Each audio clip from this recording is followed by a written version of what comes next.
Hello everyone, welcome back to study time with Isha.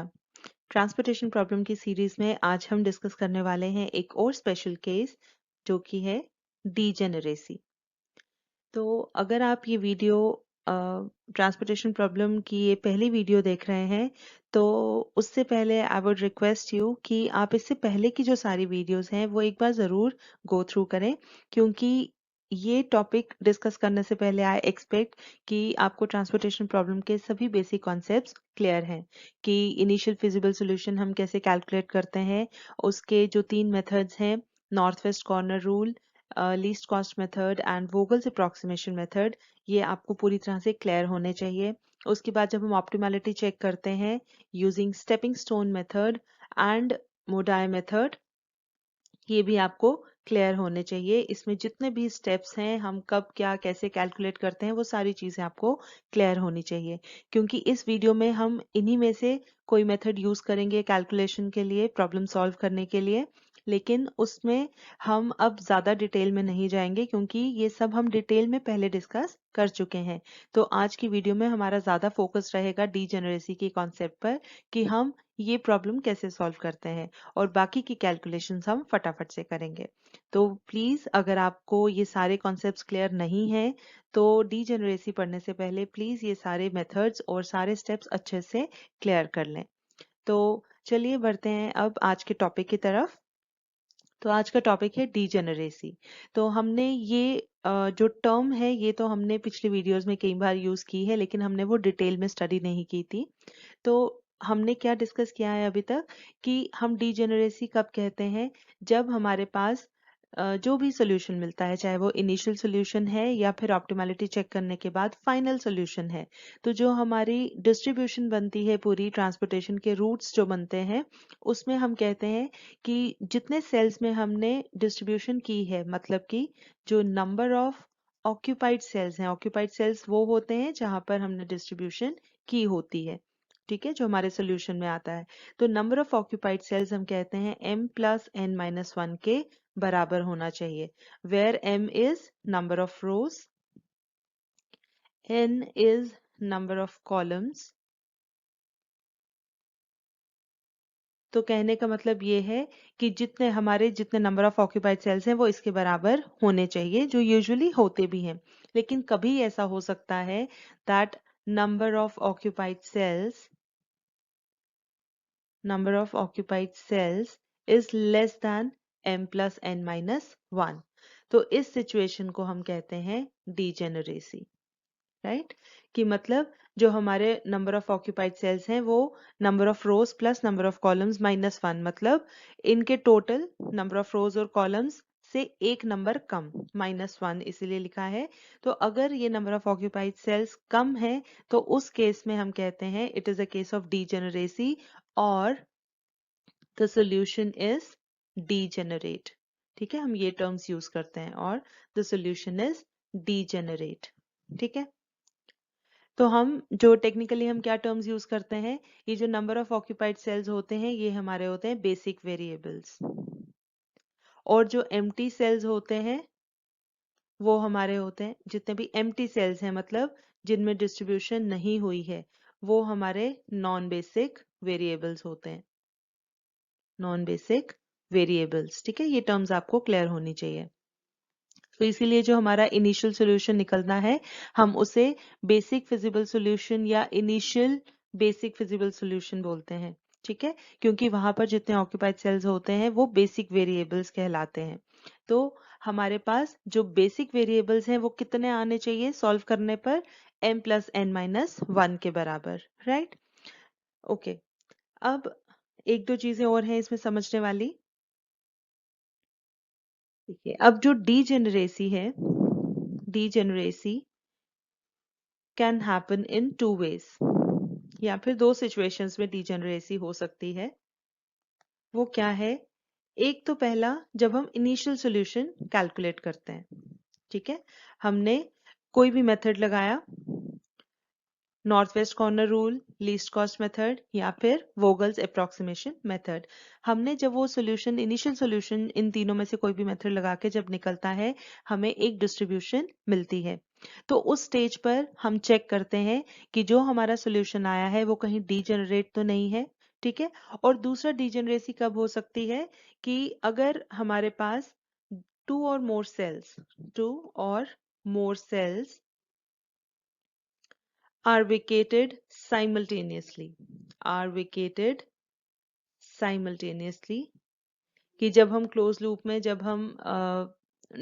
Redistribution या हम कहते हैं जब रिवीजन करते हैं, आपने देखा होगा स्टेपिंग स्टोन मेथड में और मोटाई मेथड में भी, जब हम लूप में ऑप्टिमैलिटी चेक करने के टाइम पे हम जब रीडिस्ट्रीब्यूशन करते हैं कि हम अनऑक्यूपाइड सेल को कुछ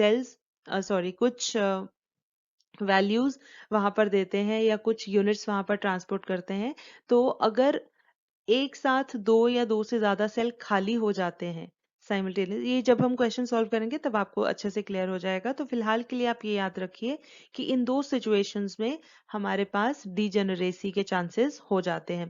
पहला, जब हम इनिशियल सॉल्यूशन निकालते हैं, आपको उस टाइम पे चेक करना है कि number of occupied sales m+n-1 के बराबर हैं या नहीं।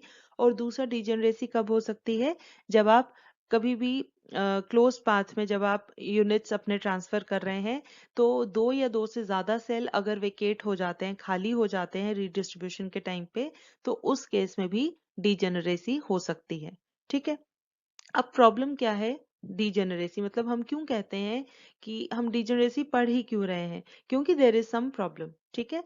So problem with degeneracy is कि जो हमारे ऑप्टिमैलिटी चेक करने के लिए मेथड्स हैं, stepping stone and MODI method, stepping stone and MODI method, ये दोनों ही इनऑपरेटिव हो जाते हैं, ठीक है, बिकम इनऑपरेटिव। ऐसा क्यों होता है? इनऑपरेटिव कहने का मतलब ये है कि ये दोनों ही जो मेथड्स हैं ये काम नहीं करते, ठीक है। जब हम ऑप्टिमैलिटी चेक करनी होती है हमें, तो स्टेपिंग स्टोन मेथड के केस में हम क्या करते हैं, हम क्लोज लूप्स बनाते हैं, ठीक है। जितने भी अनऑक्यूपाइड सेल्स होते हैं या एम्प्टी सेल्स होते हैं, एक एक करके हम उनको कंसिडर करके क्लोज लूप्स बनाते हैं, ठीक है। तो अगर डीजेनरेसी का केस है, मतलब हमारे नंबर ऑफ ऑक्यूपाइड सेल्स कम है देन डिजायर्ड, तो उस केस में we are not able to trace all the loops, ठीक है। कुछ लूप्स बन जाते हैं बट कोई कोई होते हैं जहां पर हम लूप ट्रेस नहीं कर पाते हैं, ठीक है। We are not able to trace all the loops, ठीक है। ये हो गया स्टेपिंग स्टोन के केस में। और मोडाई के केस में क्या होता है, हमें यूआई और वीजे की वैल्यूज कैलकुलेट करनी होती हैं। तो all UI and VJ values can not be calculated, ठीक है, कांट बी कैलकुलेटेड। तो हमारे पास ये प्रॉब्लम आ जाती है अगर डीजेनरेसी हो। स्टेपिंग स्टोन के केस में लूप्स ट्रेस नहीं कर पाते हैं सारे, और मोडाई मेथड में यूआई और वीजे की सभी वैल्यूज कैलकुलेट नहीं कर पाते हैं। कोई कोई कैलकुलेट हो जाती हैं, लेकिन जहां पर हमारे पास मतलब हमारी प्रॉपर इक्वेशन नहीं बनती है, मतलब हम कहते हैं ना कि अगर इक्वेशन में जैसे तीन वेरिएबल्स हैं ui+vj is equal to cij, तो उन तीनों में से एटलीस्ट दो पता होंगे तो हम तीसरा कैलकुलेट कर सकते हैं। लेकिन जब डीजेनरेसी की प्रॉब्लम आती है तो उस केस में हम वो कैलकुलेशंस नहीं कर पाते हैं, ठीक है। तो ये प्रॉब्लम आती है हमें डीजेनरेसी की वजह से। अब इस प्रॉब्लम को सॉल्व कैसे कर सकते हैं, हमें कुछ ना कुछ तो एडजस्टमेंट करनी पड़ेगी ताकि हम डीजेनरेसी वाली प्रॉब्लम को हटा के अपना सॉल्यूशन निकाल सकें। So to overcome this problem to overcome the problem of degeneracy, हम क्या करते हैं कि जो हमारा एम्प्टी सेल्स हैं, वन और मोर एम्प्टी सेल, ठीक है, वो डिपेंड करता है जैसे जरूरत होगी वो हम डिस्कस करेंगे। वो कैसे पता चलता है कि कितने सेल्स में हमें एप्सिलॉन असाइन करना है, तो वन और मोर एम्प्टी सेल्स, उसको हम असाइन करते हैं to one or more empty cells, assign a very small value, a very small, कितना small, समझ लो close to zero, ठीक है, हम उसको एज्यूम करते हैं कि वो इतनी छोटी वैल्यू है कि that it is close to zero. Assign a very small value, ठीक है, और हम उसे भी ऑक्यूपाइड सेल की तरह ही कंसिडर करेंगे, ठीक है। अब ये जो स्मॉल वैल्यू है it is represented by a Greek symbol, Greek letter, जिसे हम बोलते हैं एप्सिलॉन, ठीक है, हम ऐसे लिखते हैं उसे, ग्रीक लेटर एप्सिलॉन। और इसको हम इतना छोटी वैल्यू मानकर चलते हैं कि वो हमारे बाद में जो लास्ट में हम टोटल कॉस्ट लेते हैं वो उसको इफेक्ट नहीं करता, ठीक है। तो इन शॉर्ट ये वैल्यू इतनी बड़ी है, इट इज बिग इनफ कि हम एक पर्टिकुलर रूट को हम बेसिक वेरिएबल मान के चल सकते हैं। मतलब हम एक सेल को ऑक्यूपाइड तो मान सकते हैं, लेकिन वो इतनी छोटी है, मतलब इतनी भी बड़ी नहीं है कि हम उसको बोलें कि वो हमारी टोटल कॉस्ट को इफेक्ट कर देगी, ठीक है। तो मतलब it is big enough that it can be considered as a basic variable but not large enough to cause a change in the total cost, right? अब इससे रिलेटेड एप्सिलॉन लेटर जो हम एक स्मॉल वैल्यू असाइन करेंगे किसी empty cell को, उससे related हमें कुछ मैथमेटिकल ट्रीटमेंट क्या रहेगा उस केस में, वो मैथमेटिकली जो ऑपरेशंस हैं वो किस तरह के रहेंगे in the context of the problem. Mathematically देखिए ये कुछ ऑपरेशंस हैं जो आपको ध्यान में रखने की जरूरत है। k plus epsilon is equal to k where k is some value, ठीक है, कि अगर हम किसी वैल्यू में एप्सिलॉन ऐड करते हैं तो वो इतना छोटा है कि वो इफेक्ट नहीं करेगा, वो वैल्यू उतनी ही रहेगी। जैसे हम बोलते हैं 10 प्लस एप्सिलॉन, वो 10 ही रहेगा, ठीक है। अगर हम किसी वैल्यू में से एप्सिलॉन माइनस करते हैं तो तब भी वो इतनी छोटी वैल्यू है कि वो k ही रहेगा, सेम वैल्यू, ठीक है। अगर हम जीरो में एप्सिलॉन ऐड करते हैं that will be equal to epsilon, then epsilon plus epsilon is equal to epsilon, ठीक है, वो 2 टाइम्स नहीं हो जाएगा क्योंकि ये बहुत छोटी वैल्यू है, राइट। ये सारी एजम्पशंस है, ठीक है।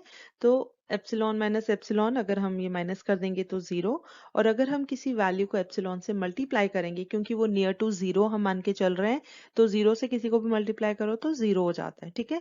तो ये कुछ मैथमेटिकल ऑपरेशंस है जो एप्सिलॉन के कॉन्टेक्स्ट में आपको ध्यान में रखने हैं, ठीक है। सो एप्सिलॉन को हम इतना बड़ा भी मानते हैं कि वो हमारे किसी सेल को एम्प्टी से ऑक्यूपाइड बना दे, और हम एप्सिलॉन को इतना छोटा भी मानते हैं कि वो हमारी टोटल कॉस्ट को इफेक्ट ना करे, ठीक है। So I hope these points are clear. तो चलिए अब लास्ट चीज जो आपको इसके कॉन्टेक्स्ट में समझने की जरूरत है कि अब हम ये एप्सिलॉन असाइन कहाँ पर करेंगे, क्योंकि हमने देखा है कि जब हम इनिशियल सॉल्यूशन निकालते हैं तो हमारे कुछ ऑक्यूपाइड सेल्स होते हैं, कुछ अनऑक्यूपाइड होते हैं, ठीक है। अब हमें देखना है कि उन अनऑक्यूपाइड में से हम एप्सिलॉन कहाँ पर असाइन करें अगर जरूरत पड़ती है। तो देखिए ये याद रखिए, now where to assign epsilon, ठीक है। अब ये चीज है जो आपको याद रखनी है।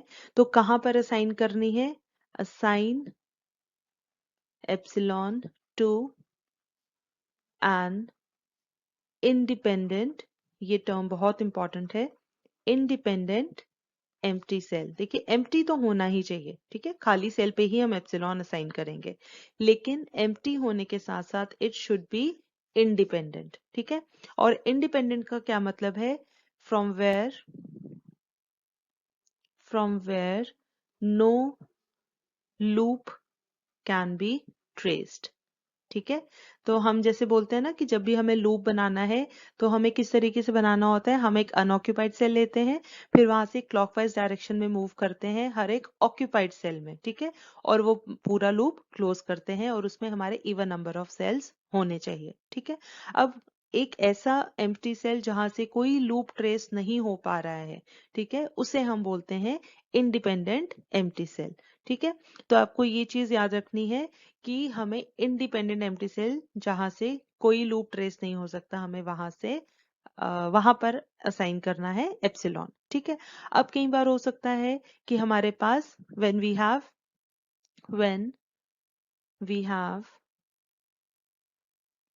मोर देन वन इंडिपेंडेंट सेल्स, ठीक है। अब एक इंडिपेंडेंट सेल मिल गया एम्प्टी सेल तो हमने वहां पर एप्सिलॉन असाइन कर दिया, लेकिन अगर एक से ज्यादा इंडिपेंडेंट सेल्स हों फिर क्या करेंगे, when we have more than one independent empty cells, तो उस केस में आपने कहाँ एप्सिलॉन असाइन करना है, जहां पर मिनिमम कॉस्ट होगी। ठीक है, minimum per unit cost cell. ठीक है, तो उस केस में कहां पर एप्सिलॉन असाइन करोगे, जहां पर जिस सेल में मिनिमम पर यूनिट कॉस्ट होगी। ठीक है, अब एक चीज और क्या ध्यान रखनी है, हमने कहा था कि नंबर ऑफ ऑक्यूपाइड सेल्स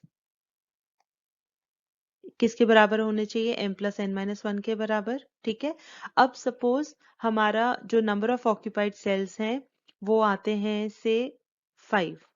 ठीक है, और हमारा ये m+n-1 आता है 6। ठीक है, तो एक कम है ना हमारा, तो हमने कोई एक इंडिपेंडेंट एम्प्टी सेल में एप्सिलॉन असाइन करना है। ठीक है, अब अगर ये दो हो, सपोज हमारा नंबर ऑफ ऑक्यूपाइड सेल्स 4 हैं, होने कितने चाहिए, 6। इसका मतलब अब हमें दो ऐसे इंडिपेंडेंट एम्प्टी सेल्स ढूंढने हैं जहां पर हम एप्सिलॉन असाइन करें। ठीक है, तो जरूरी नहीं है कि हमें एक ही इंडिपेंडेंट एम्प्टी सेल में असाइन करना है, जितने भी एज पर दिस रिक्वायरमेंट, ये वाला जो रूल है, जितने सेल्स कम होंगे अनऑक्यूपाइड ऑक्यूपाइड सेल्स जितने कम होंगे m+n-1 से, उतने सेल्स में हमें एप्सिलॉन असाइन करना पड़ेगा। ठीक है, तो ये सारी कहानी थी एप्सिलॉन से रिलेटेड कि अगर डीजेनरेसी होती है तो हमने क्या क्या चीजें करनी है और किन किन बातों का ध्यान रखना है। ठीक है, बाकी अगर इसमें कोई भी डाउट है तो अब हम एक एग्जांपल सॉल्व करेंगे, उससे आपके आई होप सारे डाउट्स क्लियर हो जाएंगे। ठीक है, तो चलिए देखते हैं example. So here's the example. The question is determine optimal solution to the problem given below and obtain the solution initial solution by WAM। ठीक है, तो हमें यहाँ पर बोला गया है, ये एक पूरा मैट्रिक्स गिवन है, ट्रांसपोर्टेशन प्रॉब्लम गिवन है, और हमें बोला गया है कि हमें ऑप्टिमल सॉल्यूशन कैलकुलेट करना है।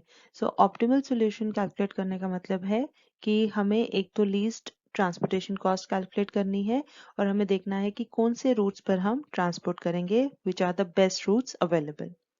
तो हमने जैसे पहले देखा है कि हम ट्रांसपोर्टेशन प्रॉब्लम सॉल्व करने के लिए हम पहले इनिशियल सॉल्यूशन निकालते हैं और फिर ऑप्टिमैलिटी चेक करते हैं। तो इनिशियल सॉल्यूशन के लिए यहाँ स्पेसिफाई किया गया है we have to use Vogel's approximation method. ठीक है, और ऑप्टिमैलिटी हम किसी भी मेथड से कर सकते हैं। तो चलिए पहले हम देखते हैं यहाँ ट्रांसपोर्टेशन प्रॉब्लम क्या गिवन है। देखिए एज इज विजिबल, ये हमारे हैं plants P1, P2, P3 and P4 from plants to markets. ठीक है, हमारे पास मार्केट्स हैं M1, M2, M3 and M4। तो 4 प्लांट्स हैं जहां से हमें ट्रांसपोर्ट करना है टू 4 डिफरेंट मार्केट्स। हर एक प्लांट की सप्लाई गिवन है, हर एक मार्केट की डिमांड गिवन है। ठीक है, सप्लाई और डिमांड की वैल्यूज गिवन है। तो अब हमने जैसे पहले डिस्कस किया है कि जब भी ट्रांसपोर्टेशन प्रॉब्लम सॉल्व करनी है, the first step is always to check कि हमारी प्रॉब्लम बैलेंस्ड है या नहीं। ठीक है, और वो कैसे चेक करते हैं, हम देखते हैं aggregate supply should be equal to aggregate demand. ठीक है, तो चलिए अब हम यहाँ पे पहले चेक कर लेते हैं कि डिमांड और सप्लाई की टोटल कितनी है। ठीक है, तो जैसे कि हम यहाँ पर देख रहे हैं सप्लाई अगर हम देखते हैं तो टोटल सप्लाई हमारी है 40 + 40, 80 + 50 + 90। तो टोटल सप्लाई हमारी है यहाँ पर 220 यूनिट्स, और डिमांड देख लेते हैं कितनी है, 90 + 30 + 50 + 30। तो ये टोटल हमारा आता है 200 यूनिट्स।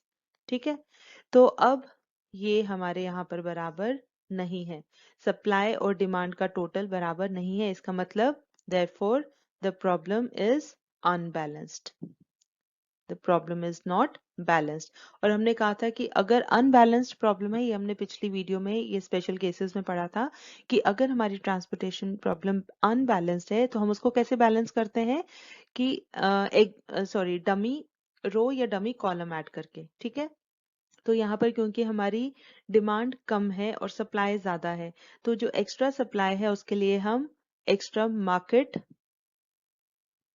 बनाते हैं। ठीक है, तो हमें यहाँ पर M4 एक डमी मार्केट बनानी पड़ेगी, M5, तो जहां पर उसका हम डिमांड रख देंगे ये जो बैलेंस 220 यूनिट्स हैं। ठीक है, टोटल 220 में से अगर 200 माइनस करो तो 20 जो एक्स्ट्रा है उसको हम कहाँ पर अवेलेबल करवाएंगे, मार्केट M5 में। ठीक है, तो इसकी डिमांड 20 हो जाएगी और हमने कहा था कि हमारी टोटल कॉस्ट इफेक्ट नहीं होनी चाहिए, इसलिए हम इस कॉलम की सभी कॉस्ट वैल्यूज को 0 रखेंगे। ठीक है, तो अब हमारी प्रॉब्लम बैलेंस्ड है, अब हम इसको सॉल्व करना स्टार्ट कर सकते हैं। ठीक है, तो पहले हम एक प्रॉपर वे में देखते हैं। देखिए यहाँ पर ये टेबल हमने बनाया है और यहाँ पर देखिए सारी M1 M2 M3 M4 ये M5 हमने ये डमी कॉलम ऐड किया है। ठीक है, और अब हमारी डिमांड और सप्लाई बराबर है 220 यूनिट्स, ये 20 यूनिट्स यहाँ पर लिखे हैं M5 के। ठीक है, अब हमारी प्रॉब्लम ये बैलेंस्ड है। Now we have to find first of all initial solution. Initial solution, और अब हम अपनी मर्जी से नहीं कर सकते क्योंकि क्वेश्चन में मेंशन्ड है कि आपको इनिशियल सॉल्यूशन के लिए कौन सा मेथड यूज करना है, VAM, that is Vogel's approximation method, right. और वोगल्स अप्रोक्सीमेशन मेथड के लिए हम क्या करते हैं, इटरेशंस करते हैं। ठीक है, तो हम पहले, अब पता नहीं कितनी इटरेशंस हमें करनी पड़ेंगी, तो फिलहाल स्टार्ट करते हैं फर्स्ट इटरेशन से। हम रो और कॉलम के सामने फर्स्ट इटरेशन लिख लेते हैं। ठीक है, तो चलिए let's start with the iterations. First iteration करेंगे हम क्या करते हैं, रो वाइज स्टार्ट करते हैं। तो हम देखते हैं फर्स्ट रो P1 जो है वहां पर लोएस्ट कॉस्ट वैल्यू और उससे ऊपर वाली, ठीक है, नेक्स्ट लिस्ट जो है, तो यहाँ पर है 0 और 1, राइट। तो 0 और 1 का डिफरेंस 1। सेकंड में देखिए 0 फिर से लीस्ट है और उससे ऊपर वाली है 3, 3 माइनस 0 इज 3। देन नेक्स्ट में दो जीरोस हैं, तो दिस विल बी 0। फिर उसके बाद है 1 एंड 0, तो डिफरेंस इज 1। अब हम कॉलम वाइज देख लेते हैं। फर्स्ट कॉलम में सबसे छोटा है 6 और उससे बड़ा है 7, तो डिफरेंस इज 1।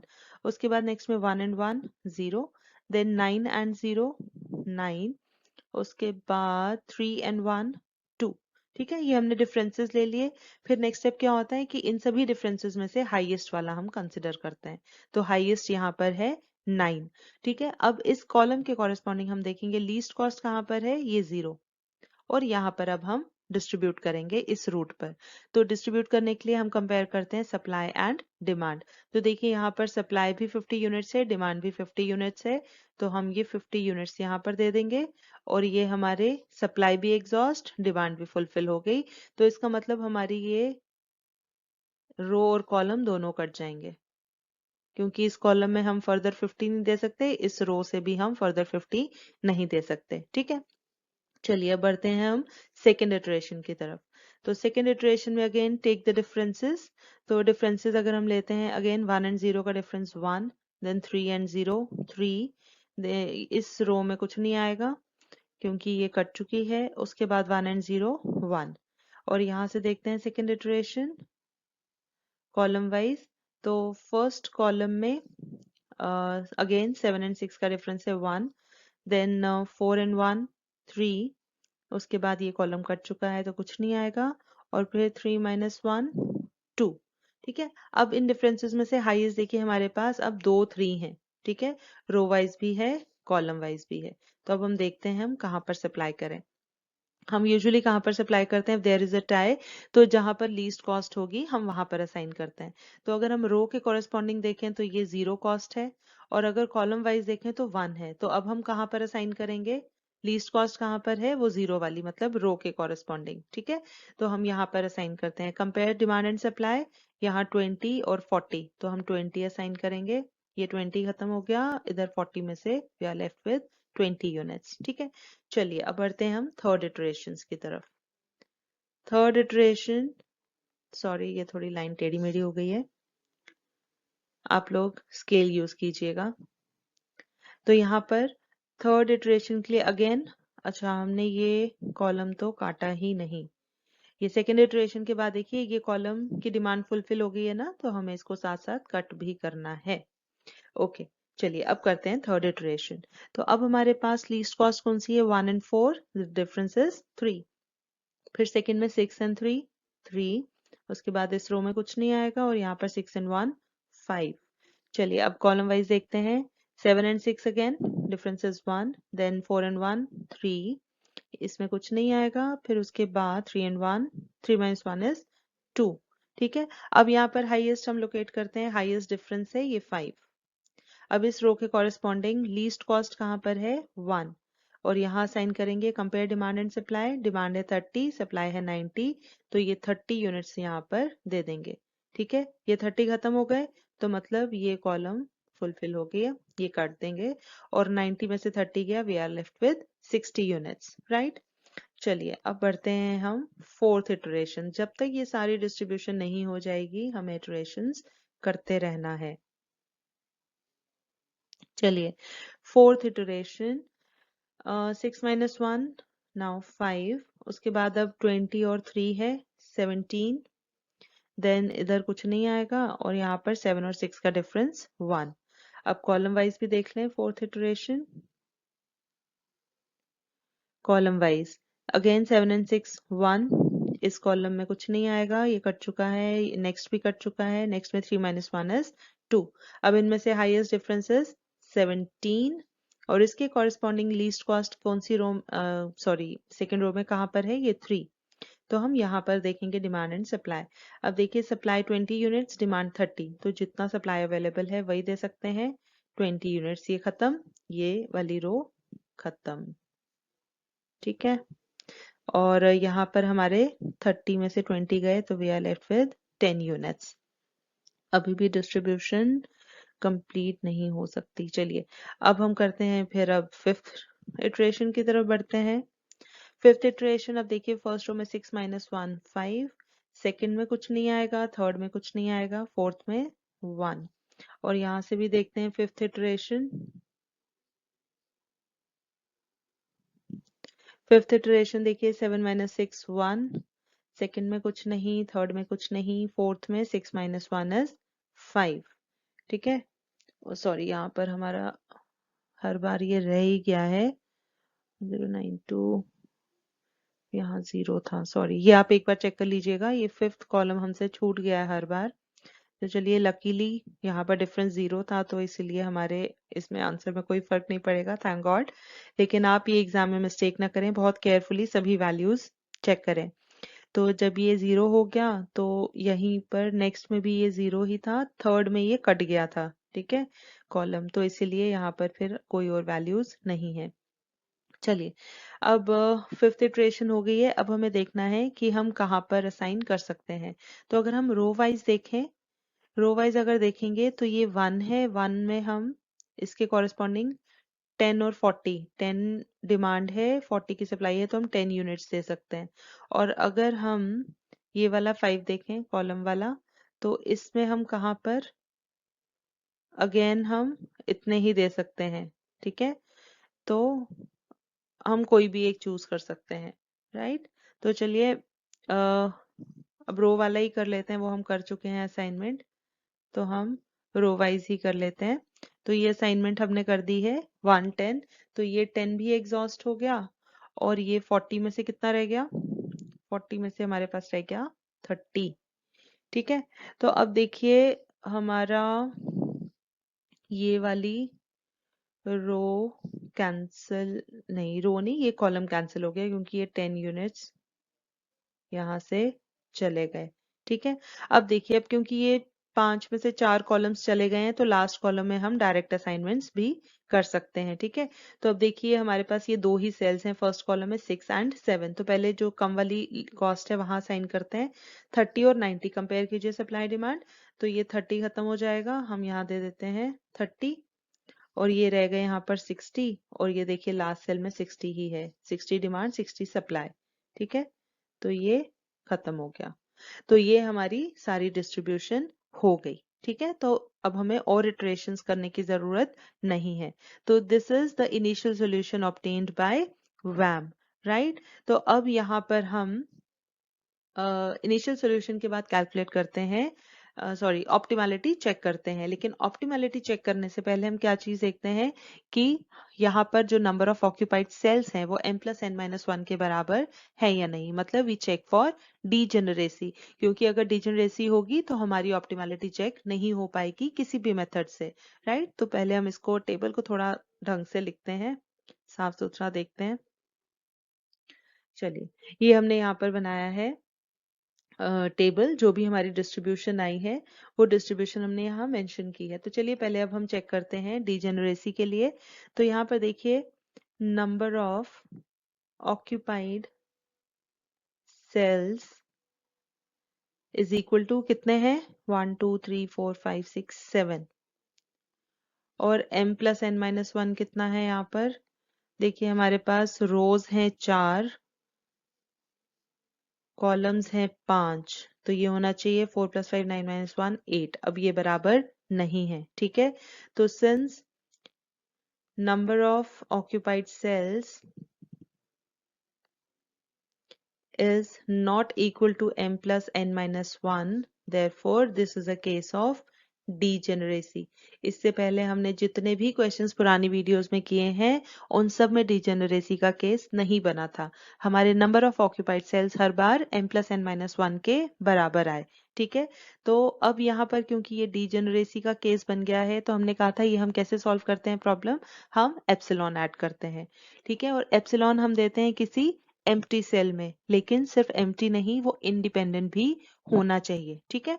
तो सबसे पहले हम देखते हैं कि हमारे यहाँ पर एम्प्टी सेल्स पहले लोकेट कर लेते हैं फिर उनमें से देखेंगे इंडिपेंडेंट कौन से वाले हैं ठीक है।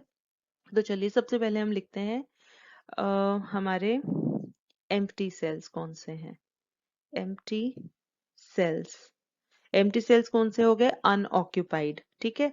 तो अनऑक्यूपाइड का मतलब है जहां पर कोई भी डिस्ट्रीब्यूशन सेल्स की नहीं हुई है।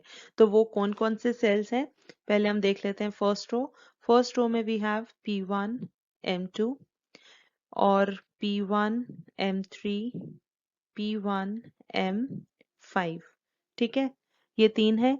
फिर सेकंड रो में देखते हैं सेकंड रो में है P2 M1 then P2 M2 P2 M3 बाकी सब हैं ठीक है बाकी सब में है दोनों में।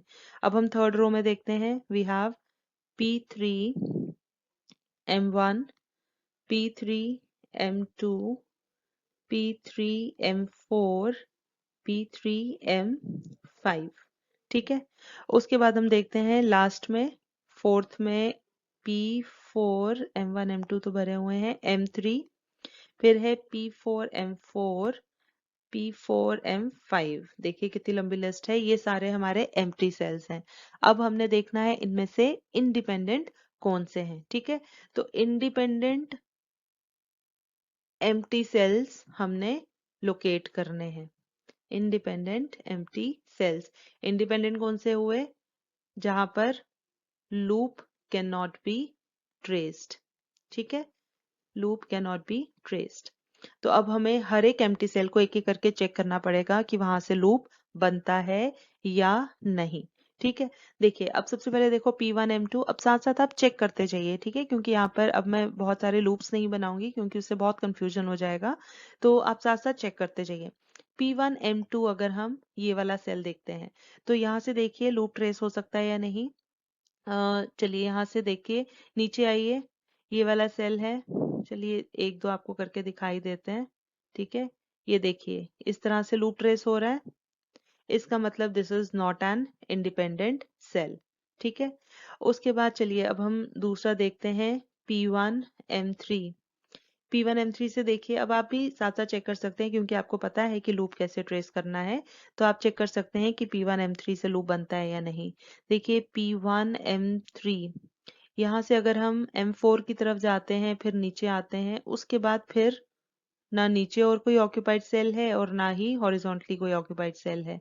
तो यहाँ से तो हमारा कोई स्कोप नहीं है। अगर हम P1 M3 से सीधा नीचे आते हैं ये 50 जहाँ लिखा है थर्ड रो में अगर उधर भी आते हैं तो उसके बाद और नीचे ऑक्यूपाइड नहीं है और इसकी साइड में हॉरिजॉन्टली भी कोई ऑक्यूपाइड नहीं है तो इसका भी लूप नहीं बन पाएगा ठीक है। और डायगनली तो हमें मूव करना नहीं है तो इसका मतलब P1 M3 इंडिपेंडेंट सेल है राइट। अब देखते हैं P1 M5 P1 M5 चलिए अगर हम यहाँ से देखें तो लूप कैसे बन सकता है चेक करें यहाँ से अगर यस ये लूप बन सकता है इस तरीके से ठीक है। तो इसका मतलब ये भी हमारा इंडिपेंडेंट सेल नहीं है। चलिए अब देखिए नेक्स्ट कौन सा है नेक्स्ट इज P2M1 यहाँ से अगर हम देखें P2M1 तो P2M1 P2M1 ऊपर जाएंगे। यस, ये सेल बन जाता है। देखिए, अगर ऊपर जाएंगे क्लॉकवाइज, फिर उसके बाद यहाँ जाएंगे सीधा, फिर नीचे आते हैं और वापस यहाँ आते हैं। तो चलिए, ये भी इंडिपेंडेंट नहीं है, यहाँ भी लूप बन गया। चलिए नेक्स्ट देखिए कौन सा है। नेक्स्ट सेल हमारा P2M2 चेक करना है। P2M2, यहाँ से देखिए, अगर हम देखें कौन सा ट्रेस हो सकता है, तो अगर हम ऊपर कुछ भी नहीं है, अब हॉरिजॉन्टली अगर जाएं, हॉरिजॉन्टली जाने से P2M4 भी नहीं बनता है। P2M2 यहाँ से अम, अगर हम ये वाला ट्रेस करके देखें, क्योंकि हमने कहा था कि जरूरी नहीं है रेक्टेंगल या स्क्वायर ही शेप बने, लूप की कोई भी शेप बन सकती है। तो यहाँ नीचे आए एक, यहाँ से, फिर यहाँ से, फिर अगर यहाँ जाएं और वापस आएं, तो देखिए पहले हमें लूप तो हमने बना लिया जैसे तैसे, लेकिन हमें ये भी देखना है कि इवन नंबर ऑफ सेल्स होने चाहिए। अगर ये इवन नंबर नहीं हुआ तो फिर हम इसको लूप नहीं मान सकते। ठीक है, तो कितने सेल्स बने? 1 2 3 4 5 6। गुड। तो इसका मतलब ये भी हमारा इंडिपेंडेंट सेल नहीं है, हमारा लूप यहाँ से सही बन गया। ठीक है, तो P2M2 is also not independent. तो चलिए अब हम देखते हैं नेक्स्ट। नेक्स्ट हमारा आ गया P2M3। P2M3, यहाँ से देखिए, यहाँ से अगर हम ऐसे जाते हैं तो नीचे कोई भी सेल नहीं है, डायगनली हमें चलना नहीं है। अगर हम यहाँ से नीचे जाते हैं तो भी डायगनली हमें चलना नहीं है, नीचे और हॉरिजॉन्टली कोई भी सेल नहीं है। तो इसका मतलब यहाँ से हमारा कोई भी लूप ट्रेस नहीं हो सकता। ठीक है, तो इसका मतलब P2M3 P2M3 हमारा जो है ये भी इंडिपेंडेंट सेल है। चलिए अब हम देखते हैं P3M1। P3M1, यहाँ से देखिए, P3M1 से अगर हम हॉरिजॉन्टली जाएं, इसके बाद ऊपर नीचे कहीं पर भी ऑक्यूपाइड और कोई नहीं है, और हॉरिजॉन्टली सॉरी डायगनली हम चल नहीं सकते। तो ये भी P3M1 is also independent empty cell. ठीक है, चलिए नेक्स्ट हमारा एम्प्टी सेल्स कौन सा है? P3M2। P3M2, यहाँ से भी देखिए, अगर नीचे जाएंगे ऐसे ऐसे ऐसे, उसके बाद कहाँ जाएं? उसके बाद अगर ऐसे भी चले जाएं, फिर नीचे आ जाएं, बस यहाँ पर अटक गए। अगर हम दूसरा कुछ और देखते हैं, यहाँ से ऐसे जाते हैं और फिर इसके बाद कहीं नहीं जा सकते, इसका मतलब यहाँ से भी हमारा कोई लूप नहीं बन रहा है। ठीक है, तो P3M2 इज ऑल्सो इंडिपेंडेंट। तो यहाँ से भी हमारा कोई भी लूप नहीं बना। चलिए अब नेक्स्ट इसके बाद है हमारे पास P3M4। P3M4, यहाँ से देखते हैं कोई लूप बनता है या नहीं। यहाँ से क्लॉकवाइज अगर चलें, इसके हॉरिजॉन्टली तो कुछ नहीं है, वर्टिकली ऊपर अगर जाएं, तो अगर यहाँ चले जाएं, इसके बाद ऐसे हॉरिजॉन्टली चलें तो उसके बाद कहाँ जाएं? ठीक है, तो ये लूप नहीं बना। अगर ऊपर भी चले जाएं तो भी आगे जाको कुछ नहीं है, तो इसका मतलब हमारे पास ये भी P3M4 इज ऑल्सो इंडिपेंडेंट।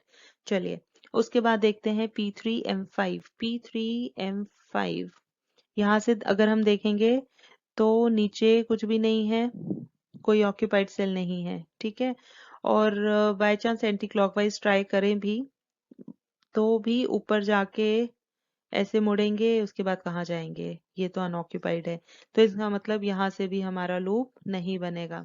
तो that means P3M5 is also independent, right. चलिए नेक्स्ट आ गया P4M3। यहाँ से देखिए, यहाँ से हॉरिजॉन्टली अगर चला जाए क्लॉकवाइज, तो no occupied cell we have. तो अगर ऊपर भी जाते हैं तो इसके बाद कहाँ जाएं? और कोई ऑक्यूपाइड हॉरिजॉन्टली वर्टिकली है ही नहीं, तो ये भी यहाँ पर भी ट्रेस नहीं हो सकता। This is also independent. चलिए नेक्स्ट, अब रह गए दो ही सेल्स, अब है P4M4। तो अगर हम यहाँ से देखें, तो अगर ऊपर जाते हैं P4M4, अगर क्लॉकवाइज यहाँ जाएं, यस, फिर यहाँ जाएं, फिर यहाँ जाएं, फिर हॉरिजॉन्टली जाएं और फिर वापस आएं। कितने सेल्स हो गए चेक कर लेते हैं। इवन नंबर होना चाहिए, 1 2 3 4 5, ये तो ऑड हो गया। चलिए यहाँ पर वैसे हम एक चीज भी, एक ये भी कर सकते हैं, हमने कहा था हम किसी सेल को स्किप भी कर सकते हैं। तो अगर हम इस सेल को स्किप कर दें, हम किसको मान के चलें, हम ये यहाँ से सीधा P4M4 से सीधा हम गए P4M1 पे, ठीक है। तो अब हमारे पास कितने हैं, 1 2 3 एंड 4, आ गया इवन नंबर ऑफ सेल्स। इसका मतलब ये इंडिपेंडेंट नहीं है, ठीक है। अब ये हमारा एम्प्टी सेल तो है बट इंडिपेंडेंट नहीं है, यहाँ से भी हमारा लूप बन गया, ठीक है। चलिए, तो दिस इज नॉट इंडिपेंडेंट। अब लास्ट है P4M5, P4M5। तो चलिए यहाँ से देखते हैं कोई लूप बन सकता है या नहीं। तो यहाँ से अगर हम देखें, अगर हम जाते हैं, सीधा ही जाके देखते हैं एक बार, अगर जरूरत पड़ी तो हम इसको इंक्लूड कर लेंगे। फिर यहाँ ऊपर जाते हैं, फिर ऐसे जाते हैं, नीचे आते हैं, फिर हॉरिजॉन्टली चलते हैं और फिर वापस नीचे आते हैं, ठीक है। तो अब देखिए हमारे कितने सेल्स हुए यहाँ पर, 1, थोड़ा कलर चेंज करते हैं, 1 2 3 4 5 एंड 6। Very good. तो इसका मतलब ये भी हमारा इंडिपेंडेंट नहीं है। अगर देखिए यहाँ पर ये ऑड नंबर बन रहा होता ना, तो हमने ये वाला जो एक सेल स्किप किया है हम इसको इंक्लूड कर लेते, ठीक है। तो हमारे बन जाते इवन नंबर, ठीक है। तो चलिए, तो मतलब अब ये वाला भी हमारा जो सेल है ये भी इंडिपेंडेंट नहीं है, राइट। तो अब ये लूप्स जरा हम सारे हटा दें ताकि हमें टेबल साफ से दिखाई दे।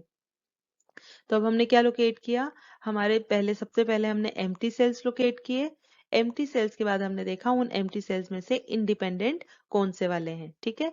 तो इंडिपेंडेंट कौन से हैं, P1M3, P2M3, P3M1, P3M2, P3M4, P3M5, P4M3, ठीक है। अब हमें देखना है कि अब हमें एप्सिलॉन कहाँ पर असाइन करना है। तो हमने कहा था कि एप्सिलॉन हम असाइन, पहले तो देखिए कितने एप्सिलॉन असाइन करने की जरूरत है। यहाँ पर देखिए नंबर ऑफ ऑक्यूपाइड सेल्स हैं 7 और ये m+n-1 है 8। तो एक ही सेल का डिफरेंस है ना, तो हम एक ही सेल में एप्सिलॉन असाइन करेंगे, ठीक है। अब वो एप्सिलॉन कैसे असाइन करेंगे, हमने कहा था कि ये इन इंडिपेंडेंट एम्प्टी सेल्स में से जहां पर लीस्ट कॉस्ट होगी, प्रेफरेबली जहां पर लीस्ट कॉस्ट होगी हम वहां पर असाइन करेंगे। तो हम पहले इन सभी ये जो इंडिपेंडेंट सेल्स हैं इनकी कॉस्ट देखते हैं कितनी है। देखिए P1M3 की कॉस्ट कितनी है, P1M3 की कॉस्ट है 9, P1M5 की कॉस्ट कितनी है, 0, सॉरी P1M5 तो है ही नहीं। इंडिपेंडेंट और कौन सा है, P2M3, इसको हमें देखने की जरूरत नहीं थी, सॉरी। अब हम देखते हैं P2M3, P2M3 की है 11, ये हम कॉस्ट लिख रहे हैं, ठीक है। फिर है P3M1, इसकी कॉस्ट है 7, P3M2 इसकी कॉस्ट है 1, P3M4 कॉस्ट है 14, P3M5 कॉस्ट इज 0, फिर उसके बाद है P4M3 कॉस्ट है 12, ठीक है। तो हमारे पास कितनी कॉस्ट है, लीस्ट कॉस्ट देखिए कहाँ पर आ रही है, 9 11 7 1 14 0 एंड 12। तो लीस्ट कॉस्ट किसकी है, 0, P3M5 की। तो हम एप्सिलॉन कहाँ असाइन करेंगे, P3M5 पर, ठीक है। तो हमने जो एप्सिलॉन असाइन करना है ये हम असाइन करेंगे यहाँ पर P3M5, ठीक है। तो अब हमारे ऑक्यूपाइड सेल्स कितने हो गए, 7 पहले थे और ये वाला भी अब हमारा असाइंड जो है ये ऑक्यूपाइड सेल हम कंसिडर करेंगे। तो अब हमारे ऑक्यूपाइड सेल्स भी 8 हो गए और वो किसके इक्वल है, m+n-1 के बराबर। तो अब हमने ये डीजेनरेसी वाली प्रॉब्लम सॉल्व कर ली है। अब हम ऑप्टिमैलिटी की तरफ कंटिन्यू कर सकते हैं, ठीक है। तो ऑप्टिमैलिटी चेक करने के लिए हम यूज करेंगे मोडाई मेथड। तो अब हम यहाँ पर पहले देखते हैं table. See so this is the table. यहाँ पर हमने ये एप्सिलॉन शो किया हुआ है, थोड़ा हाईलाइटेड रखा है ताकि आपको थोड़ा सा डिफरेंस पता लग सके। ठीक है, तो अभी एप्सिलॉन बन गया है। अब हमें क्या करना है, ऑप्टिमैलिटी चेक।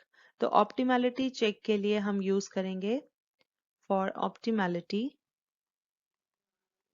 हम यूज करेंगे मोडाई मेथड, राइट।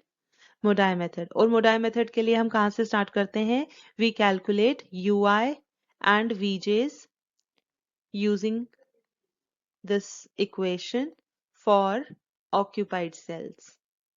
ठीक है, occupied cells के लिए तो अब हम पहले यहाँ पर ui और vj's वाला रो एंड कॉलम एक बना लेते हैं, जहां पर हम ये वैल्यू साथ साथ लिखते जाएंगे। ठीक है, और एक काम हम और करते हैं, क्योंकि 1 2 की फॉर्म में लिखना है तो हम प्लांट्स और मार्केट्स को 1 2 3 4 वाले नाम दे देते हैं, ताकि हमें इक्वेशंस में कोई प्रॉब्लम ना लगे, क्योंकि P1 P2 3 P4 M4 करने में थोड़ा सा कॉम्प्लिकेटेड लगता है। ठीक है, तो अब हम देखते हैं हमारे ऑक्यूपाइड सेल्स कौन कौन से हैं। तो ऑक्यूपाइड सेल्स फर्स्ट रो में देखिए, we have 1 1, then we have 1 4, अब सेकेंड रो में वी हैव 2 4 एंड 2 5, फिर थर्ड रो में we have 3 3 and 3 5, fourth row में वी हैव 4 1 एंड 4 2। ठीक है, अब इनके लिए हमने इक्वेशन बनानी है, ui plus vj is equal to cij।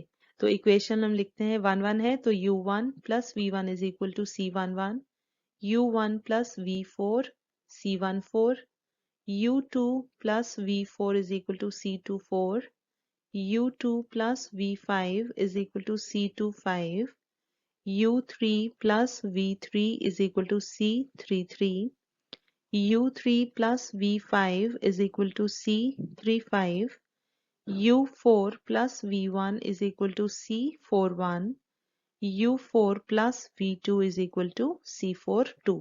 अब स्टार्ट करने के लिए हम क्या एज्यूम करते हैं, u1 is equal to 0।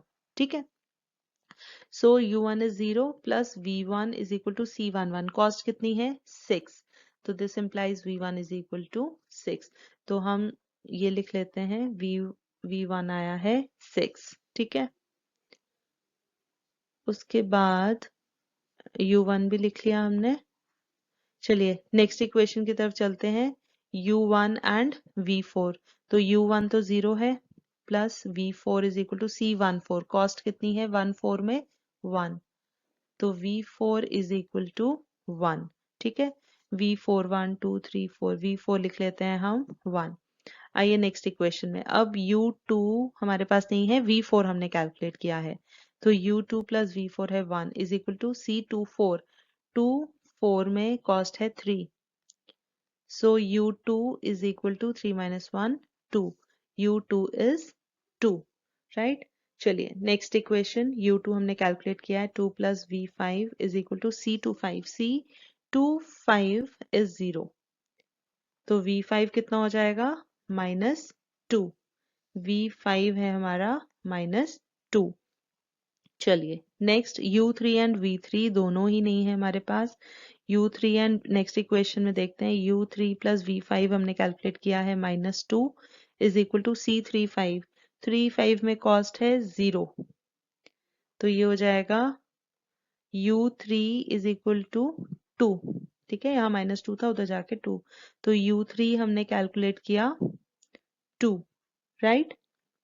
चलिए उसके बाद हम जाते हैं u3, ऊपर है u3 तो हम यहाँ लिख लेते हैं 2 plus v3 is equal to c33, कितना है 3 3, ये 0 है कॉस्ट, तो v3 भी आ गया 0, वहां जाके -2, v3 1 2 3 इज -2। चलिए उसके बाद है u4 हमने कैलकुलेट नहीं किया है बट v1 कर चुके हैं, तो u4 प्लस v1 है 6, c41 41, कॉस्ट है 7, तो u4 कितना हो गया 7 minus 6 1, u4 हो गया 1, और लास्ट में u4 v2, u4 है 1, v2 हमारे पास नहीं है। चलिए 1 plus V2 is equal to C42 कितना है, 42 में कॉस्ट इज 1, तो V2 is equal to 1 minus 1 0। ठीक है, तो हमारी ये आ गई यू आईज एंड वीजेस की वैल्यूज। ठीक है, आप भी साथ साथ कैलकुलेशंस चेक कर लीजिए कि कहीं कुछ गड़बड़ तो नहीं हुई है। ठीक है, चलिए, तो ये हमने किया कैलकुलेट ऑक्यूपाइड सेल्स के लिए UIs एंड VJs। अब नेक्स्ट स्टेप क्या होता है, अब using these UI and VJ values we have to calculate opportunity cost for unoccupied cells. तो चलिए देखते हैं कैसे करेंगे। ये हमने पूरा टेबल यहाँ पर UI और VJs की वैल्यूज लिखी हुई हैं। तो चलिए अब हम कैलकुलेट करते हैं for unoccupied cells, for unoccupied cells opportunity cost किससे डिनोट करते हैं, delta I j is equal to u i plus v j minus c i j. तो हम यहाँ पर भी 1 2 3 4 लिख लेते हैं प्लांट्स और मार्केट्स के लिए, क्योंकि हम सेल्स को ताकि इजीली आइडेंटिफाई कर पाए। देखिए, अब अपॉर्चुनिटी कॉस्ट के लिए अनऑक्यूपाइड सेल्स लेने हैं, वो लिस्ट बहुत लंबी है। तो चलिए पहले हम लिखते हैं, सारी लिस्ट बना लेते हैं हमारे अनऑक्यूपाइड सेल्स की। तो कौन कौन से हैं, फर्स्ट रो में वी हैव 1 2 1 3 एंड 1 5। ठीक है, सेकेंड रो में हमारे पास है 2 1 2 2 एंड 2 3।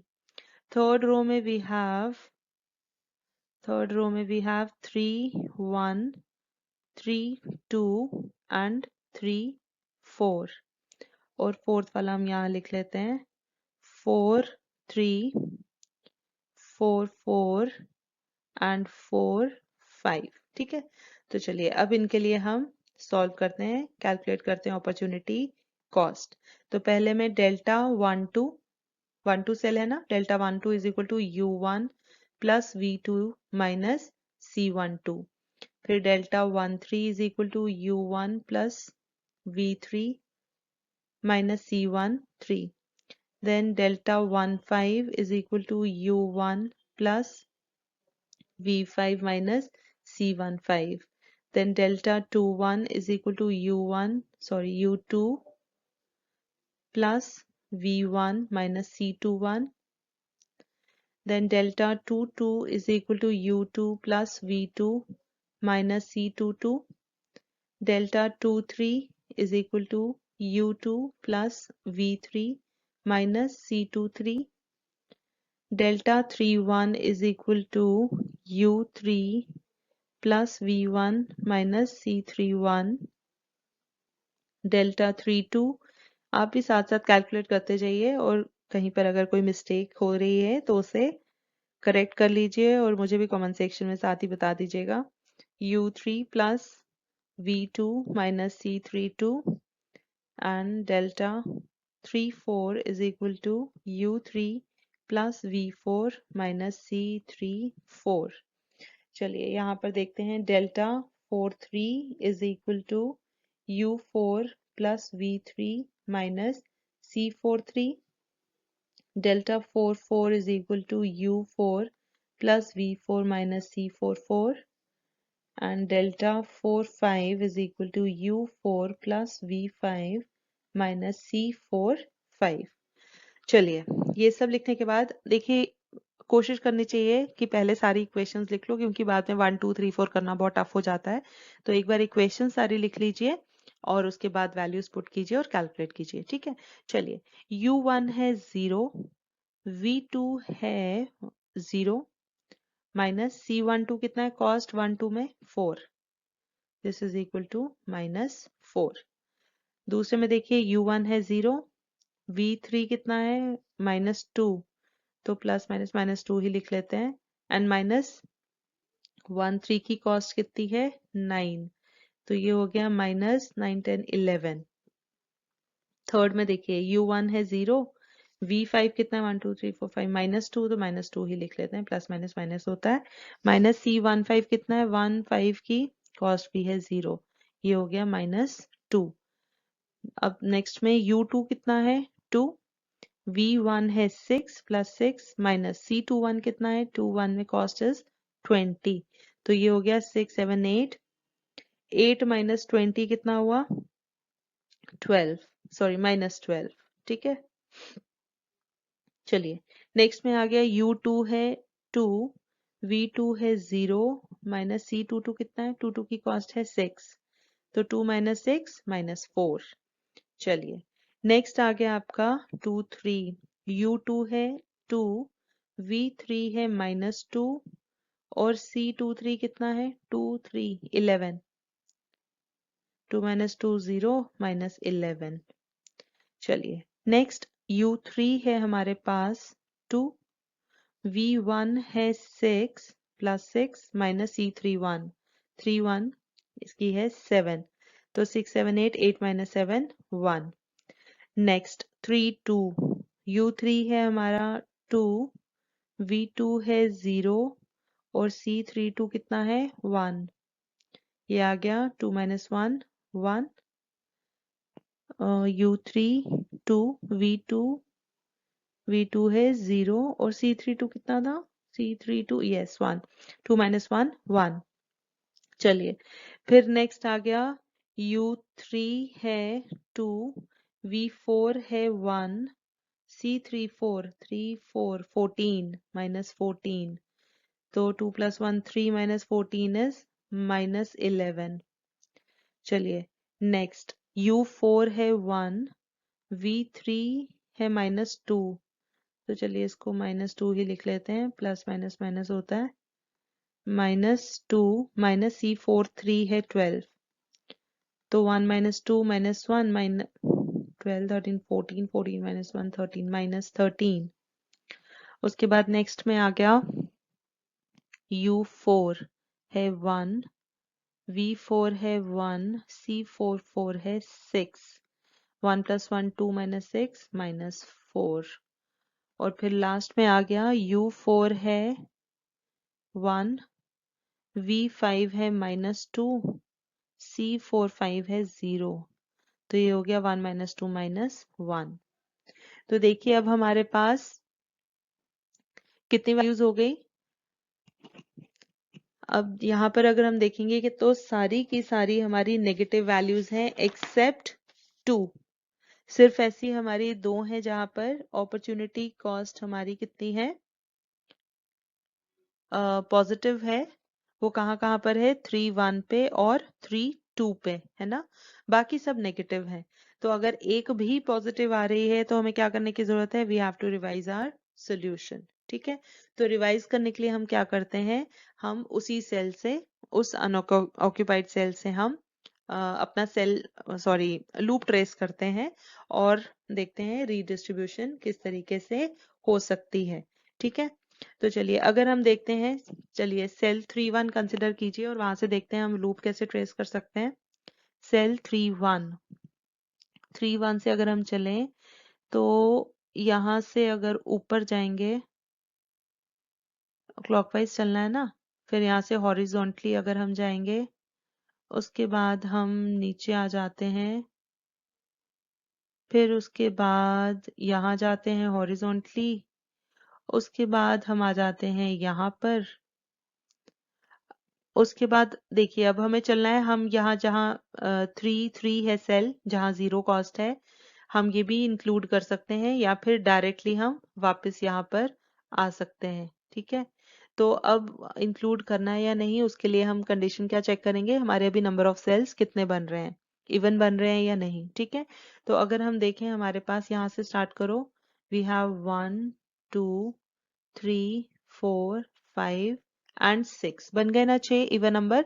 तो अब हम इसको इंक्लूड नहीं करते हैं। ठीक है, हम ऐसे ही अपना लूप पूरा रहने देते हैं। चलिए ये लूप ट्रेस हमने कर लिया। अब नेक्स्ट स्टेप क्या होता है, हमें प्लस माइनस साइंस डालने होते हैं अल्टरनेटिवली, है ना, कि अगर अनऑक्यूपाइड सेल में कुछ यूनिट्स दिए तो क्या इम्पैक्ट पड़ेगा बाकी सब पे। तो साइंस लगा दीजिए, plus minus plus minus plus minus, बस हो गया कंप्लीट। ठीक है, तो अब हमें क्या करना होता है, इसके बाद साइंस लगाने के बाद हमने कहा था एक ट्रिक हमने याद रखी थी एक छोटी सी, वो क्या थी कि इस पूरे लूप में जहां जहां नेगेटिव साइन है, वो नेगेटिव साइंस में से जहां पर सबसे कम यूनिट्स होंगे वो वाले यूनिट्स हम अनऑक्यूपाइड सेल में देते हैं। तो अब यहाँ पर देखिए, एक माइनस में है 30, दूसरे में है 20, ठीक है। देखिए यहाँ पर ऊपर देखिए, ये 30 यूनिट्स है माइनस वाले में, यहाँ 20 है, और ये भी एप्सिलॉन वाला भी माइनस है। तो सबसे कम, क्योंकि एप्सिलॉन तो हमने कहा था नियर टू जीरो होता है ना, it is very small value, तो ये सबसे छोटी वैल्यू हम यहाँ पर एप्सिलॉन को कंसिडर करेंगे। तो हम क्या करेंगे, यहाँ पर एप्सिलॉन असाइन कर देंगे, ठीक है। तो यहाँ पर हम दे देते हैं एप्सिलॉन, राइट। अब यहाँ पर जब हमने एप्सिलॉन दे दिया तो हमारी डिस्ट्रीब्यूशन में क्या फर्क पड़ेगा, कुछ पड़ेगा, चेक कर लीजिए। देखिए, हमने कहा था कि 30 में से अगर एप्सिलॉन चला गया, माइनस किया, तो वो 30 ही रहेगा। ये 10 ये भी चेंज नहीं होगा, तो अगर 30 चेंज नहीं हुआ तो 10 भी चेंज नहीं होगा, ये चेंज नहीं हुआ तो इस कॉलम में और कोई वैल्यू भी चेंज नहीं होगी। तो कहने का मतलब है कि आपकी पूरी डिस्ट्रीब्यूशन में कोई फर्क नहीं पड़ा, आपकी डिस्ट्रीब्यूशन एज इट इज रही, ठीक है। सिर्फ यहां से ये एप्सिलॉन हट जाएगा, राइट। वो एप्सिलॉन उठ के यहाँ पर आ गया। Is that clear? तो ये हमने किया 3-1 के कॉरेस्पॉन्डिंग, ठीक है। अब हम अगर 3-2 के कॉरेस्पॉन्डिंग देखते हैं, तो 3-2 के कॉरेस्पॉन्डिंग देखिए हमारा कैसे बन सकती है पूरी डिस्ट्रीब्यूशन। यहाँ से पहले हम इसको हटा देते हैं, ये जो पूरी डिस्ट्रीब्यूशन की है हम इसको हटा देते हैं, ये सारी वैल्यूज। फिर उसके बाद हम देखते हैं 3-2 के अकॉर्डिंग लूप कैसे ट्रेस हो सकता है। तो ये सारा हटाने के बाद चलिए अब लूप ट्रेस करते हैं। 3-2, 3-2 से अगर हम चलें, देखिए अगर ऐसे चलोगे तो इसके बाद हॉरिजॉन्टली, हाँ यहाँ पर है, फिर उसके बाद क्लॉकवाइज चलने के लिए यहाँ पर कुछ नहीं है, ठीक है। तो अगर हम एंटी क्लॉकवाइज चलते हैं तो क्या हो जाएगा, ऐसे ऐसे, फिर ऐसे, फिर ऐसे, फिर इसके बाद कहीं नहीं जा सकते, हाँ यहाँ जा सकते हैं, फिर यहाँ, और फिर वापस यहाँ, ठीक है। तो अब हम देखें हमारे पास कितने सेल्स बने।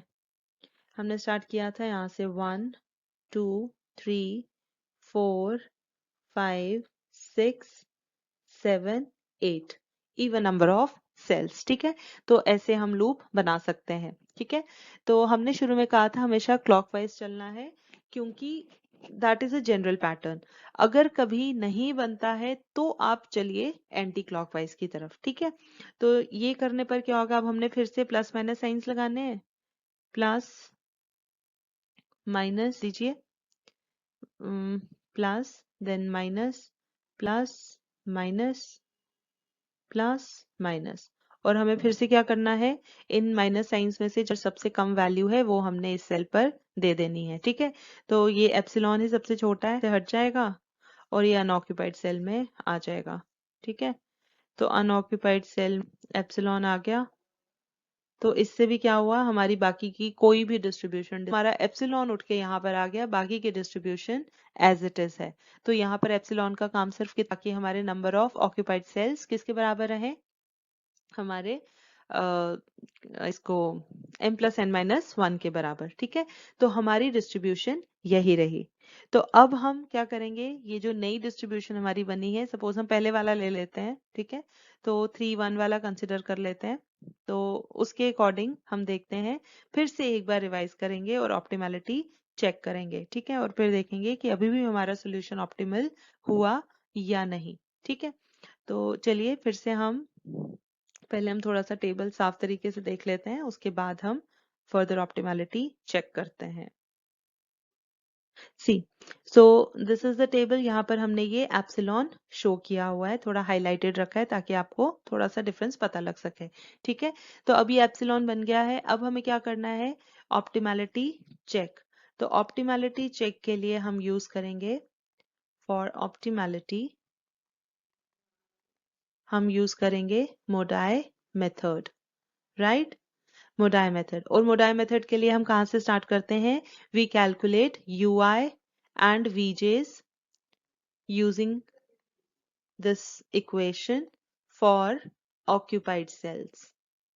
ठीक है, ऑक्यूपाइड सेल्स के लिए तो अब हम पहले यहाँ पर UI और VJs वाला रो एंड कॉलम एक बना लेते हैं, जहां पर हम ये वैल्यू साथ साथ लिखते जाएंगे। ठीक है, और एक काम हम और करते हैं, क्योंकि 1 2 की फॉर्म में लिखना है तो हम प्लांट्स और मार्केट्स को 1 2 3 4 वाले नाम दे देते हैं, ताकि हमें इक्वेशंस में कोई प्रॉब्लम ना लगे, क्योंकि P1 P2 P4 M4 करने में थोड़ा सा कॉम्प्लिकेटेड लगता है। ठीक है, तो अब हम देखते हैं हमारे ऑक्यूपाइड सेल्स कौन कौन से हैं। तो ऑक्यूपाइड सेल्स फर्स्ट रो में देखिए, we have 1 1, then we have 1 4, अब सेकेंड रो में we have 2 4 and 2 5, फिर थर्ड रो में we have 3 3 and 3 5, fourth row में we have 4 1 and 4 2। ठीक है, अब इनके लिए हमने इक्वेशन बनानी है UI plus VJ is equal to CIJ। तो इक्वेशन हम लिखते हैं 1 1 है तो U1 plus V1 is equal to C11, U1 plus V4 C14, U2 plus V4 is equal to C24, U2 plus V5 is equal to C25, U3 plus V3 is equal to C33, U3 plus V5 is equal to C35, U4 plus V1 is equal to C41, U4 plus V2 is equal to C42। अब start करने के लिए हम क्या assume करते हैं? U1 is equal to 0। ठीक है, सो U1 is 0 plus V1 is equal to C11। Cost कितनी है? 6, तो this implies V1 is equal to 6। तो हम ये लिख लेते हैं, V1 आया है 6। ठीक है, उसके बाद U1 भी लिख लिया हमने। चलिए नेक्स्ट इक्वेशन की तरफ चलते हैं, U1 एंड V4। तो U1 तो 0 है, plus V4 is equal to C14। Cost कितनी है? 14 में 1, तो V4 इज इक्वल टू 1। ठीक है, V4 1 2 3 4, V4 लिख लेते हैं हम 1। आइए नेक्स्ट इक्वेशन में, अब U2 हमारे पास नहीं है, V4 हमने कैलकुलेट किया है, तो U2 प्लस V4 है 1 इज इक्वल टू C24। 2 4 में कॉस्ट है 3, so U2 is equal to 3 minus 1 2, U2 is 2, right। चलिए नेक्स्ट इक्वेशन, U2 हमने कैलकुलेट किया है, 2 plus V5 is equal to C25, C25 is 0, तो V5 कितना हो जाएगा? -2, V5 है हमारा -2।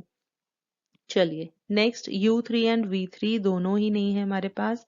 U3 एंड नेक्स्ट इक्वेशन में देखते हैं, U3 प्लस V5 हमने कैलकुलेट किया है -2 इज इक्वल टू C35। 35 में कॉस्ट है 0, तो ये हो जाएगा U3 इज इक्वल टू 2।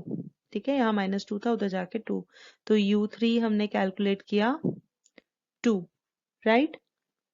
चलिए उसके बाद हम जाते हैं U3, ऊपर है U3 तो हम यहाँ लिख लेते हैं 2 plus V3 is equal to C33 कितना है? 3 3, ये 0 है कॉस्ट, तो V3 भी आ गया 0, वहां जाके -2, V3 1 2 3 इज -2। चलिए उसके बाद है U4 हमने कैलकुलेट नहीं किया है बट V1 कर चुके हैं, तो U4 प्लस V1 है 6, C41 41, कॉस्ट इज 7, तो U4 कितना हो गया? 7 minus 6 1, U4 हो गया 1। और लास्ट में U4 V2, U4 है 1, V2 हमारे पास नहीं है। चलिए 1 plus V2 is equal to C42 कितना है? 42 में कॉस्ट इज 1, तो V2 is equal to 1 minus 1 0। ठीक है, तो हमारी ये आ गई UIs एंड VJs की वैल्यूज। ठीक है, अभी साथ साथ कैलकुलेशंस चेक कर लीजिए कि कहीं कुछ गड़बड़ तो नहीं हुई है। ठीक है, चलिए तो ये हमने किया कैलकुलेट ऑक्यूपाइड सेल्स के लिए UIs एंड VJs. अब next step क्या होता है? अब using these UI and VJ values, we have to calculate opportunity cost for unoccupied cells. तो चलिए देखते हैं कैसे करेंगे. चलिए, अब हमें ऑप्टिमैलिटी चेक करनी है. तो ऑप्टिमैलिटी चेक करने के लिए हम again will use MODI method, और मोडाई मेथड में ही हमें we have to calculate UI and VJ values. तो हम यहाँ पर UI और VJ का एक रो और कॉलम बना देते हैं, जहाँ पर हम ये सारी वैल्यूज लिखेंगे UI एंड VJs. और साथ ही हम अपनी थोड़ी, ताकि हमें सेल्स को आइडेंटिफाई करने में थोड़ा सा इजी रहे, तो हम यहाँ पर 1 2 3 4 फिर से लिख लेते हैं, और मार्केट्स में भी 1 2 3 4 एंड 5. ठीक है. तो हमने कहा था कि ऑप्टिमैलिटी के लिए हम सबसे पहले ऑक्यूपाइड सेल्स कंसिडर करेंगे. ठीक है. सो फॉर occupied cells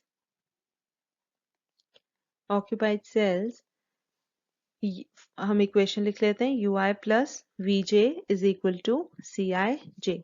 तो हम ऑक्यूपाइड सेल्स लिख लें. पहले हमारे पास है 1 1, देन वी हैव 1 4, फिर सेकेंड रो में है 2 4 एंड 2 5, फिर उसके बाद थर्ड रो में वी हैव 3 1 एंड 3 3, और लास्ट में we have 4 1 and 4 2.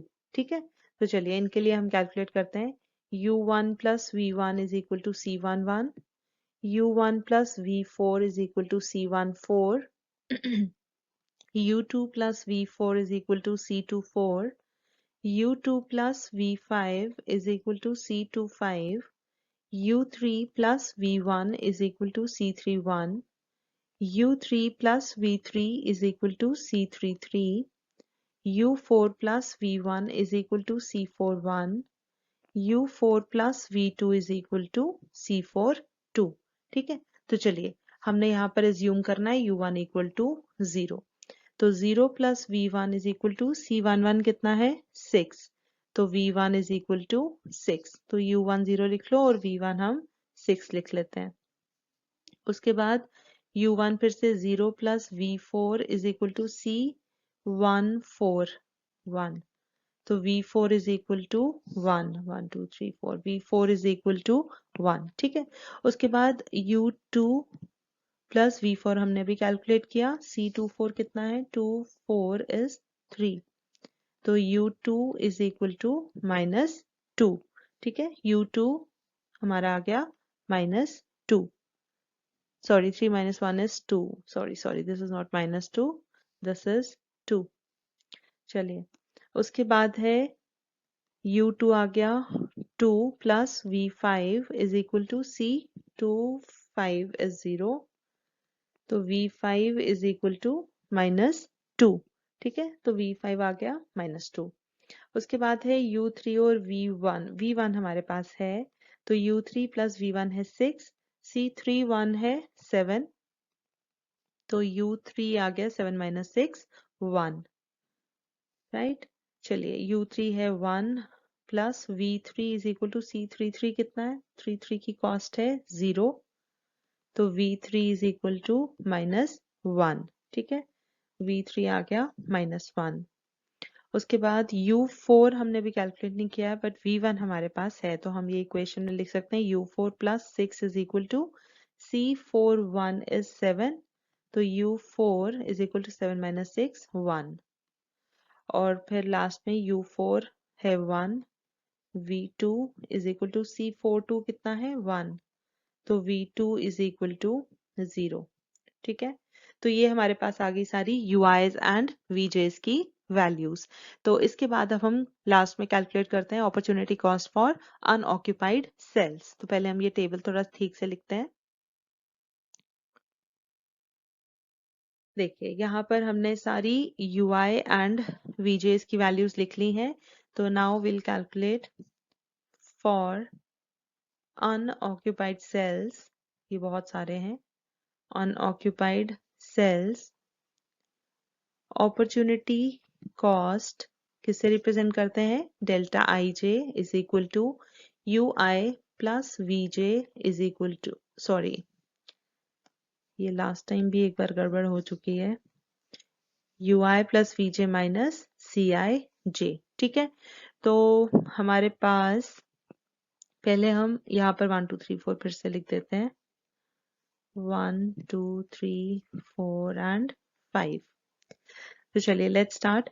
Unoccupied sales कौन कौन से हैं? फर्स्ट रो में वी हैव 1 2 1 3 एंड 1 5। उसके बाद सेकंड में है 2 1 2 2 एंड 2 3। देन वी हैव 3 2 3 4 3 5 और फिर है 4 3 4 4 और एक यहाँ लिख लेते हैं 4 5। ठीक है, अब हम कैलकुलेट करते हैं delta I J. Delta 1 2 is equal to u1 plus v2 minus c12। Delta 1 3 is equal to u1 plus v3 minus c13। Delta 1 5 is equal to u1 plus v5 minus c15. Delta 2 1 is equal to u2 plus v1 minus c21. Delta 2 2 is equal to u2 plus v2 minus c22। साथ साथ आप भी calculate करते जाइए। u2 plus v3 minus c23। Delta 3 2 is equal to u3 plus v2 minus c32। Delta 3 4 is equal to u3 plus v4 minus c34। Delta 3 5 is equal to u3 plus v5 minus c35। Delta 4 3 is equal to u4 plus v3 minus c43।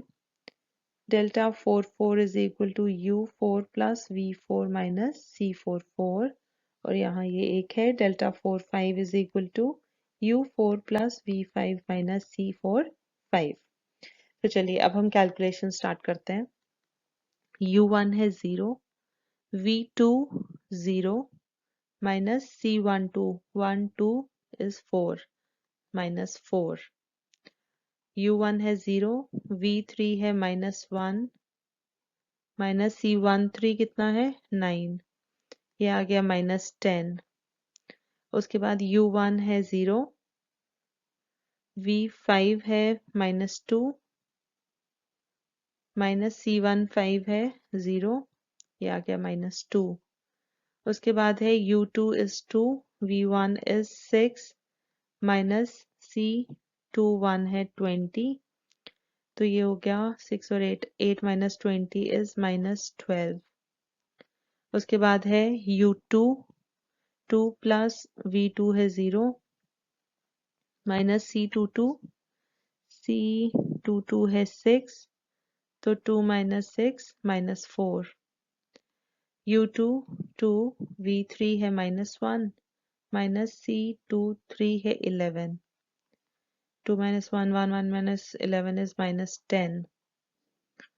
उसके बाद u3 1 v2 है 0 और c32 1 1 minus 1 is 0। 1 minus 1 is 0। उसके बाद u3 1 2 3 u3 है 1 v4 1 minus c34 है 1 2 3 4 14। तो 1 plus 1 2 2 minus 14 minus 12, यहाँ गया माइनस 12। उसके बाद u3 है 1 प्लस v5 माइनस 2 है तो हम माइनस ही लिख लेते हैं, माइनस 2 माइनस c35 3 5 है 0 तो 1 minus 2 is minus 1। Then u4 is 1 plus v3 अच्छा माइनस 1 माइनस c43 है 12 तो 1 माइनस 1 0, ये माइनस 12। उसके बाद 4 4 u4 is 1 v4 is 1 and c44 is 6, तो 2 - 6 इज -4, और यहाँ पर ये लास्ट है U4 1 प्लस V5 -2 ही लिख लेते हैं। 1 - 2 C4 5 is 0, so 1 - 2 is -1. So now as we can see from here all the values are negative except 1, और वो कौन सी है, ये 0 3 2 वाला 3 2, ठीक है। तो ये 3 2 वाला जो है,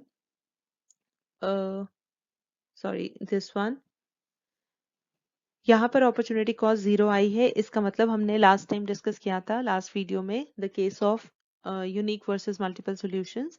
तो हमने कहा था कि अगर हमारी सारी अपॉर्चुनिटी कॉस्ट वैल्यूज नेगेटिव आ रही हैं लेकिन कोई उसमें अगर किसी सेल की 0 आ जाती है तो इसका मतलब वी हैव मल्टीपल सॉल्यूशंस।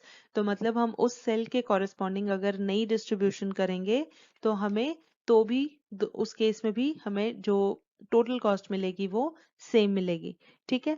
तो सॉल्यूशन हम कैसे लिख सकते हैं, यहाँ पर देखिए अगर यहाँ से हम रिवाइज करें हमारे सॉल्यूशन को, रिवाइज नहीं करेंगे बेसिकली, यहाँ रिवीजन की जरूरत नहीं है क्योंकि ऑप्टिमल है, सब नेगेटिव आ चुके हैं, तो we have reach the stage of optimality, ठीक है। ऑप्टिमैलिटी तक हम पहुंच चुके हैं, तो बस यहाँ पर मल्टीपल सॉल्यूशंस अवेलेबल हैं, मल्टीपल सॉल्यूशंस, ठीक है। तो मल्टीपल सॉल्यूशंस कैसे होंगे, हम यहाँ से लूप ट्रेस करते हैं। कैसे कर सकते हैं, सिंपल है, यहाँ से हम हॉरिजॉन्टल सॉरी क्लॉकवाइज चलेंगे नीचे, फिर यहाँ से और वापस बैक टू हेयर, ठीक है। तो हम यहाँ प्लस माइनस साइंस अगर डालते हैं, प्लस माइनस प्लस माइनस, तो अब क्या होगा, हमने कहा था जो नेगेटिव वाले होते हैं वहां पर उनमें से जो मिनिमम वाला होता है वो हम यहाँ असाइन कर देते हैं, ठीक है।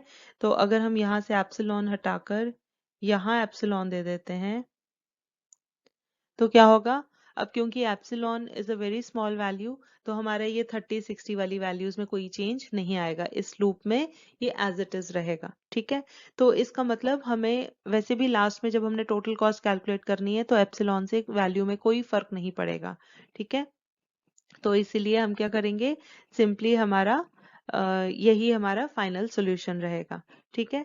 तो हमारे पास जो डिस्ट्रीब्यूशन रहेगी, क्योंकि अगर हम एप्सिलॉन से किसी को मल्टीप्लाई करेंगे क्योंकि वो लीस्ट वैल्यू है, नियर टू जीरो है, तो मल्टीप्लाई करने पर वो हमें जीरो ही देता है।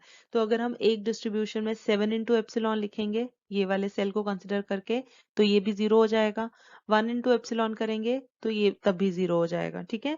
तो मतलब टोटल कॉस्ट में इससे कोई फर्क नहीं पड़ेगा क्योंकि ये जो नीचे इस लूप की बाकी दो सेल्स हैं वो 60 30 ही रहेंगे, तो उनका टोटल कॉस्ट में वही वैल्यू रहेगी। तो इसीलिए हम यहाँ पर कहेंगे कि इसी को हम कह सकते हैं this is our final solution, ठीक है। तो सारी वैल्यूज नेगेटिव हैं, सिर्फ जीरो की वजह से हमने ये देखा कि रीडिस्ट्रीब्यूशन कैसे कर सकते हैं, ठीक है। तो thus we have reached the final stage of our solution, that is optimal solution, ठीक है।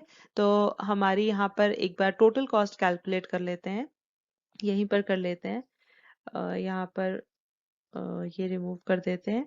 तो टोटल कॉस्ट फटाफट से कैलकुलेट कर लीजिए आप लोग, जितने जितने सेल्स हैं हमने जो जो वहां पर लिखा है, आप सिंपली चलिए जल्दी से लिखते हैं।